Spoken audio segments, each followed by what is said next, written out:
ఖమ్మంకు వరద ముంపు పొంచి ఉందా? మరోసారి ప్రజల ప్రాణాలు ప్రమాదంలో పడబోతున్నాయా?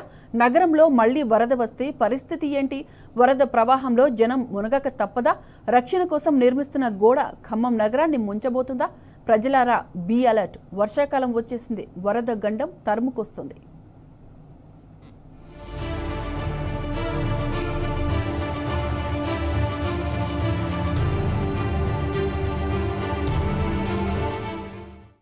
ఖమ్మం నగరానికి వరద ముప్పు పొంచి ఉంది. మున్నేరువాగుకు ఒకవైపే రిటైనింగ్ వాల్ నిర్మాణం జరుగుతుంది. పాలేరు నియోజకవర్గానికి వరద ముప్పు తప్పించేందుకు గోడ నిర్మాణ పనులు చేస్తున్నారు. ఖమ్మం నగర పరిస్థితిని పాలకులు మర్చిపోయారు.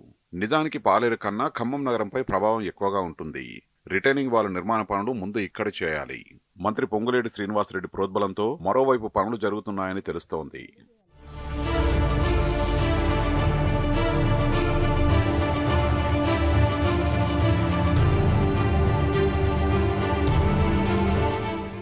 గతేడాది మున్నేరు సృష్టించిన జలప్రళయం నగర ప్రజల కళ్ల ముందు కదలాడుతోంది. ఆ పరిస్థితిని ఊహిస్తే భయాందోళన కలుగుతుందని అంటున్నారు. 2022లో కూడా ఖమ్మం నగరానికి వరద నీరు పోటెత్తింది. మరో వారం 10 రోజుల్లో వర్షాకాలం ప్రారంభమవనుంది. ఈసారి సాధారణం కన్నా ఎక్కువ వర్షాలు కురుస్తాయని వాతావరణ శాఖ ప్రకటన చేసింది. దీంతో శివారు ప్రాంత ప్రజల గుండె దడదడ అంటుంది. సాధారణ వర్షం కురిస్తే పరిస్థితి తీవ్రత చూశామని, భారీ వర్షాలతో ఖమ్మం నగరం డేంజర్ జోన్లోకి వెళ్లడం ఖాయమని ఆందోళన చెందుతున్నారు. ఇప్పుడు ఖమ్మం కరకట్ట అనేది 2 వైపులా నిర్మించాలని మేము కోరుతున్నాం. మేము కూడా ప్రజలం అందరం భూమి ఇవ్వడానికి సిద్ధంగా ఉన్నాం.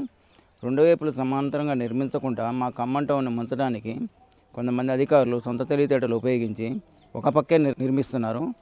దానికి మేము తెలియజేయమంది అనగా మాకు 2 వైపులా సమానంగా నిర్మించండి. నిర్మించిన తర్వాత మేము భూమి ఇవ్వనంటే మమ్మల్ని 2013 చట్టం ప్రకారం మాకు జీవో ప్రకారం డబ్బులు కానీ ఏది వస్తే అది మాకు చట్టంలో ఉన్న ప్రకారమే అడుగుతున్నాం. మేము భూమి ఇవ్వడానికి సిద్ధంగా ఉన్నాం. ఖమ్మం టౌన్ ప్రజల్ని ఇబ్బంది పెట్టకుండా మేము కూడా భూమి ఇవ్వడానికి సహకరిస్తాం. ఖమ్మం మధ్య నుంచి మున్నేరు నది ప్రవహిస్తుంది. తూర్పు ఒడ్డున ఖమ్మం నగరం ఉంది. పడమర వైపు పాలేరు నియోజకవర్గంలో డివిజన్లున్నాయి. ఏటా మున్నేరు ఉగ్రరూపంలో ప్రవహించడంతో ప్రజలు ప్రాణాలు అరచేతిలో పెట్టుకుని ఉంటున్నారు. జూలైలో 1-2 సార్లు, ఆగస్టులో 2 సార్లు వరద ఉధృత రూపం దాల్చుతుంది.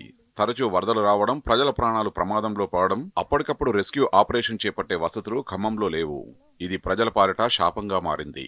వరద ముంపును శాశ్వతంగా నివారించాలనే లక్ష్యంతో కేసీఆర్ ప్రభుత్వం మున్నేరుకు ఇరువైపులా రక్షణ గోడ నిర్మించాలని నిర్ణయం తీసుకుంది. జీవో ఇచ్చింది కానీ ఎన్నికలు రావడంతో పనులు ఆగిపోయాయి. తర్వాత అధికారం చేపట్టిన కాంగ్రెస్ సర్కార్ మున్నేరు రిటైనింగ్ వాల్ ప్రాజెక్టు కొనసాగించింది. అయితే 2 వైపులా గోడ కట్టడం లేదు. దాంతో రక్షణ గోడే జనం పాలిట ప్రమాదంగా మారింది. గతంలో 2004లో మున్నేరు వచ్చింది. ఆ మున్నేరు ప్రాంతంలో చాలా వరకు నష్టపోయాం మేము. అప్పుడు కూడా మాకు మా 48వ డివిజన్ కార్పొరేటర్ తోటరామారావు గారు అన్ని విధాలుగా ఆదుకొని భోజనం పెట్టి కూరగాయలు, నిత్యావసర వస్తువులు అన్నీ ఆదుకున్నారు. తర్వాత 2004లో బీభత్సంగా వచ్చింది. ఇంకా అతి దారుణంగా వస్తే ఆ రోజు కూడా 12 రోజులు మధ్యాహ్నం, పొద్దున, సాయంత్రం టిఫిను, భోజనం ప్రతి ఒక్కళ్ళకి అందజేశారు నిత్యావసర వస్తువులన్నీ. మరి ఈరోజు ఈ మున్నేరు ప్రాంతంలో ఇంత నష్టపోతున్నా కూడా ఆలోచించకుండా అటువైపు పక్క మొత్తం కరకట్ట కంప్లీట్ చేస్తున్నారు. అసలు నివాసం ఉంటున్న ఇటువైపు మాత్రం ఏమాత్రం పట్టించుకోవట్లేదు. ఇక్కడ ఉన్న వాళ్ళకి నష్టపరిహారం ఇచ్చేసి మరి ఆ భూములు ఏదో తీసుకొని మాకు ఇటువైపు కూడా కరకట్ట కట్టాలని కోరుకుంటున్నాం మేము. మున్నేరు ఉధృతి ఎక్కువ, వరద వేగంగా వస్తుంటుంది. ఆటంకం లేనప్పుడే ఖమ్మం 6-7 డివిజన్లలో కాలనీలు మునుగుతాయి. పడమర వైపు రిటైనింగ్ వాల్ నిర్మాణ పనులు వేగంగా జరుగుతున్నాయి. ఖమ్మం నగరం తూర్పు వైపున కనీసం గోడ నిర్మాణం చేపట్టలేదు. వరద మున్నేరు పడమర ఒడ్డుకు చేరకుండా మొత్తం తూర్పు వైపునకు మల్లుతుంది. అదే జరిగితే ఖమ్మం నగరంలో జల ప్రళయం తప్పదు.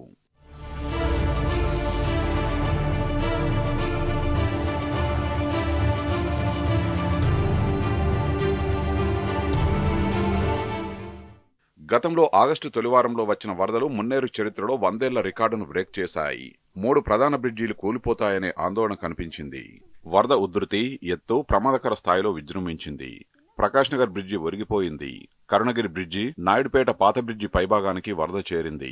37 అడుగుల ఎత్తులో 3 లక్షల క్యూసెక్ల వరద వచ్చినట్టు రికార్డులు చెబుతున్నాయి. మున్నేరుకు గరిష్టంగా 3.50 లక్షల క్యూసెక్ల వరద వచ్చినా తట్టుకునేలా బఫర్ జోన్ నిర్దేశించారు. గరిష్ట ఎత్తు 36 మీటర్లు ఉంటుందని గత రికార్డును పరిశీలించి నిర్ధారించారు. ఎంత ఎత్తులో రక్షణ గోడ ఉండాలి, ఎంత వెడల్పుతో రిటైనింగ్ వాల్ నిర్మించాలనేది మున్నేరు వరద రికార్డుల్ని పరిశీలించి ఫిక్స్ చేశారు.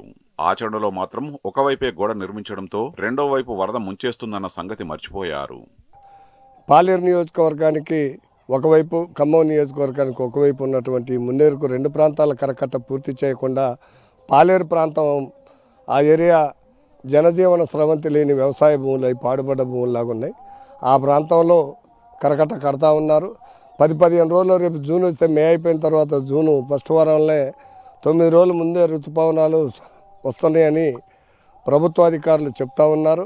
రేపు ఏమాత్రం చిన్న వరద వచ్చినా ఒక పక్క నీళ్లు పోవటానికి వీలు లేకుండా మళ్ళీ ఈ ప్రాంత ప్రజలంతా గోడువని మళ్ళీ ఇళ్ళు మునిగే ప్రమాదం ఉందని ప్రభుత్వం కానీ, జిల్లా యంత్రాంగం కానీ, ఇరిగేషన్ డిపార్ట్మెంట్ కానీ వెనువెంటనే స్పందించి ఈ ప్రాంత ప్రజలకి, ఇక్కడ నిర్వాసితులైన వాళ్ళకి ప్రత్యామ్నాయంగా కల్పించి వీళ్ళకి డబ్బులు కట్టించి ప్రభుత్వం తరఫున 2013లో ఇచ్చినటువంటి విధి విధానాల ప్రకారం ఇక్కడ కలెక్టర్ భవనానికి ఇచ్చారు, రైల్వే దోసలాపురం ఓవర్ బ్రిడ్జికి ఇచ్చారు. అదేవిధంగా నిన్నగాక మొన్న 3వ లైన్ పోయినటువంటి 48వ డివిజన్ పరిధిలో 55 కుటుంబాలకి మంచిగా 2013 ప్యాకేజీని ఇచ్చి గత ప్రభుత్వం ఆదుకుంది. అదేవిధంగా ఈ ప్రాంత నిర్వాసితులందరికీ సరైన ప్రాతిపదికన 2013 జీవో ప్రకారం ప్రభుత్వం వారు స్పందించి ప్రభుత్వ రేటుకి 3 ఈ ప్రాంత ప్రజలకు కట్టించి కోల్పోయిన ఇళ్లకి ప్రత్యామ్నాయంగా నిధులు కేటాయించి ఈ ప్రాంత ప్రజలను ఆదుకోవాలని మీ ద్వారా ప్రభుత్వాన్ని హెచ్చరిస్తూ ఉన్నాం. ఖమ్మంలో మరోవైపు రిటైనింగ్ వాల్ నిర్మించాలంటే ప్రజల నుంచి ప్రైవేటు భూమిని సేకరించాల్సి ఉంటుంది. పట్టా భూములు, రిజిస్ట్రేషన్ భూములు ఉండడం వల్ల భూసేకరణలో ఆలస్యం జరిగిందని అధికారులు కవర్ చేస్తున్నారు. పరిహారం ఇవ్వకుండా భూములు ఇచ్చేది లేదని జనం తెగేసి చెప్పారు. పరిహారం కాదు, ప్రత్యామ్నాయ భూమి ఇస్తామని అధికారులు కబుర్లు చెబుతున్నారు. దాంతో కొందరు కోర్టును ఆశ్రయించారు. వివాదాన్ని పరిష్కరించి రిటైనింగ్ వాల్ నిర్మించాల్సిన అధికారులు దౌర్జన్యంగా తమ స్థలాలు లాక్కుంటున్నారని నిర్వాసితులు ఆందోళన చేస్తున్నారు. మున్నేరుకు ఒకవైపే భారీ ఎత్తున గోడ కడుతున్నారు. 2 వైపులా సమానంగా, సమాంతరంగా రిటైనింగ్ వాల్ నిర్మించాల్సిన చోట అందుకు భిన్నంగా వ్యవహరిస్తున్నారు.